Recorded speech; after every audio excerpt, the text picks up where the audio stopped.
Chapitre 3. Aux Tuileries est à la Malmaison. Après la Révolution du 18 avril, le consul fut s'établir au palais de Luxembourg. Et c'est vous entièrement aux affaires. Les premiers soins de ma mère furent d'obtenir de lui la rentrée d'un grand nombre d'amis grecs. Aussi, chaque matin, son salon était-il rempli d'anciennes familles de France. Elles y révenaient bientôt un père, un mari, un frère, empressés de témoigner leur reconnaissance à ceux qui leur rendaient le patrie. Ma mère, qui avait fait venir près d'elle, me présentait sans cesse des parents dont je n'avais jamais entendu parler. Le nombre devint si considérable qu'il me fut facile de m'apercevoir que nous devions à notre nouvelle position cet croisement de familles.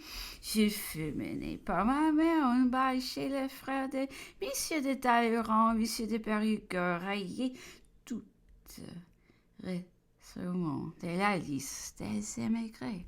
Ce bal n'était composé que de ses compagnons d'infortune et d'une partie de la noblesse et qui avait survécu au malheur de la Révolution. J'y vis peu la première fois Monsieur de Monteconto, de Nicolas, de Noailles, de Choisy-le-Praslin, qui devinront successivement mes prétendants. J'avoue que leur ton, leur manière me plaisirent et j'étais difficile sur ces points, mais avant tout, je voulais connaître les caractères et avoir la certitude de qu'on m'épouserait peu moins. Trop jeune d'ailleurs pour me marier, je ne songeais qu'à retourner à Saint-Germain. La vie de suivre de Luxembourg m'ennuyait beaucoup et me devant tout à fait insupportable quand ma mère me parla sérieusement de M. de Man. Il avait une fortune immense dont il était déjà maître et disait donc beaucoup de mots pour moi. Je croyais facilement à tous ses avantages. Je ne concevais pas son amour. Il ne peut me connaître, est-il m'aimer? C'est donc un homme léger, ou plutôt c'est la fille du premier coup de soude qui recherche, par ambition, par vanité sans doute. Cette idée me fit l'éviter avec le plus grand soin. Il ne peut jamais parvenir à m'adresser un mot et après bien des prières, ma mère me permit de retourner à Saint-Germain. Ma mère avait quelquefois entretenu le consul de ses projets de mariage. Il s'était peu prononcé. Il trouvait convenable à cette époque d'unir ses frères et ses sœurs aux premières familles de France pour les attacher au gouvernement aux noms généraux dont les talents et la réputation élevaient aussi haut la gloire française.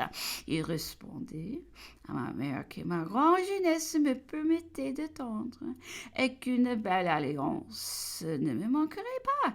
Ces deux sœurs aînée lui avions déjà causé du chagrin à cet égard. L'une, Elisa, avait préféré au général Berthier, un jeune homme d'une bonne famille de la Corse, se nomme Paciocchi, honnêtement bon, mais qui ne renonçait pas à tout ce que désirait la consul. La seconde, Pauline, avait choisi le général Leclerc, et Caroline, la troisième, se déclarait ouvertement pour le général Murat.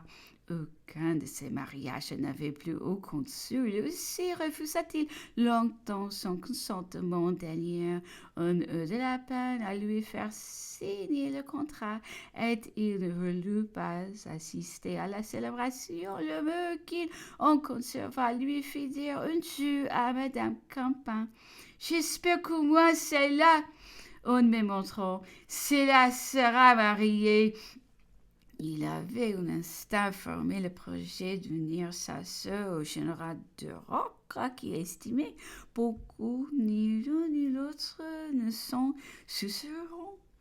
Les noces de Caroline se firent à Mortefontaine. J'y assistai. La joie dont j'étais témoin me fit faire de sérieuses réflexions. Je vais devant moi de personnes parfaitement heureuses, puisque le mot dans le mariage est le seul bonheur qu'une femme puisse envier.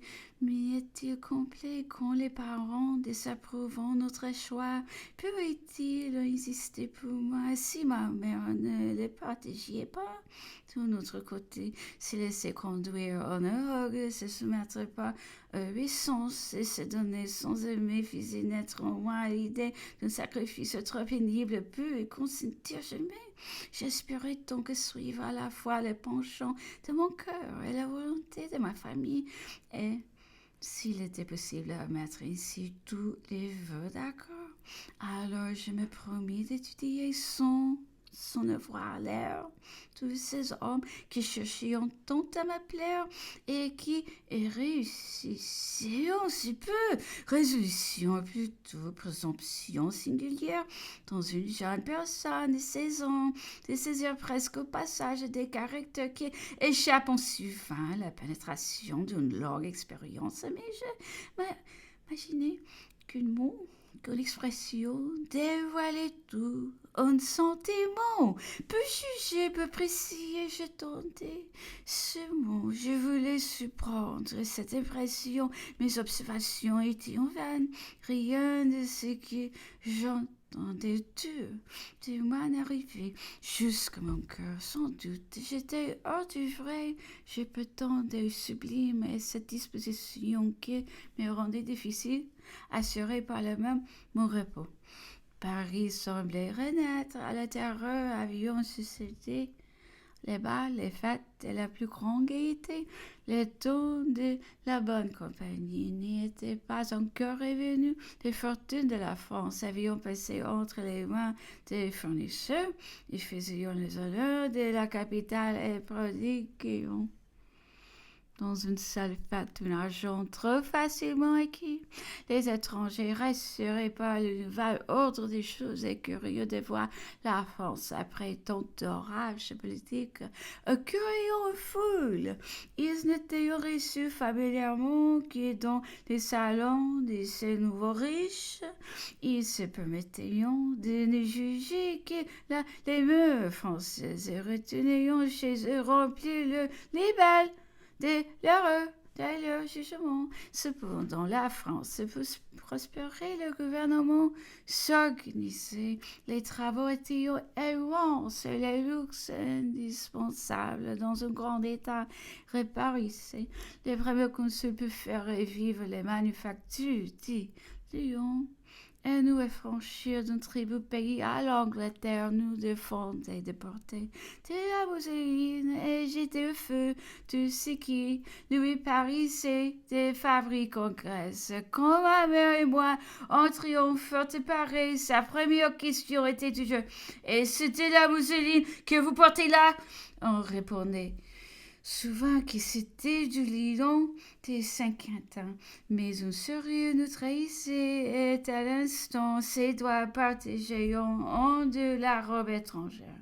Ce désastre des toilettes se répéta plusieurs fois et il fallut en venir au satin et au velours.